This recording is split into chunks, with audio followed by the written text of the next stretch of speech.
JTV online, ঐক্যের পথে মোরা। পৃথিবীর 5 ভাগের 3 ভাগই জল দ্বারা বেষ্টিত।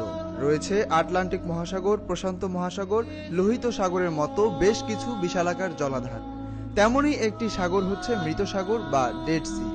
এই সাগরে কোনো উদ্ভিদ বা মাছ বাঁচে না বলেই মূলত একে মৃত সাগর বলা হয়।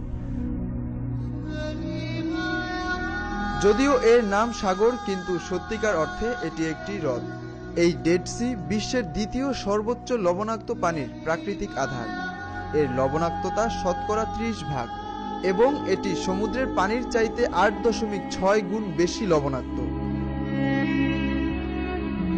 জর্ডানের পশ্চিমে এবং ইসরায়েল ও পশ্চিম তীরের পূর্বে এর অবস্থান। এই মৃত সাগর বা ডেড সিকে নিয়ে রয়েছে নানা ধরনের কাল্পনিক গল্প, কিন্তু ধর্মগ্রন্থগুলোতে রয়েছে এই মৃত সাগরের সৃষ্টির ইতিহাস, যার আছে সত্যের সাথে মিথ্যার দ্বন্দ্বের ইতিহাস, যা হয়তো অনেকেরই অজানা।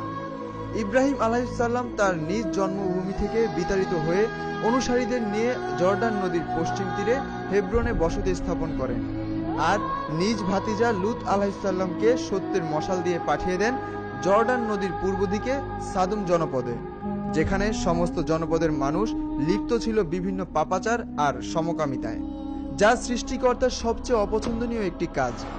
ধর্মগ্রন্থ মতে সেখানকার মানুষ ছিল সীমালঙ্ঘন ও নির্যাতনকারী, যাদের কুপ্রবৃত্তি থেকে রক্ষা পাননি লূত আলাইহিসসালামও।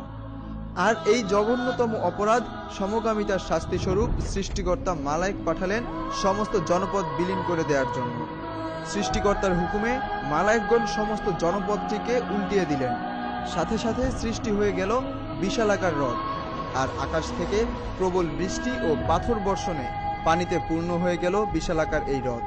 কিন্তু এই মৃত সাগরের লবণাক্ততা নিয়ে কথিত আছে লূত আলাইহিসসালামের স্ত্রীকে সৃষ্টিকর্তা লবণের স্তূপ বানিয়ে সাগরের মাঝখানে আবহমান কালের জন্য রেখে দিয়েছেন, যার কারণে এর পানি এতটাই লবণাক্ত যে এই সাগরে কোনো প্রাণী বাঁচতে পারে না।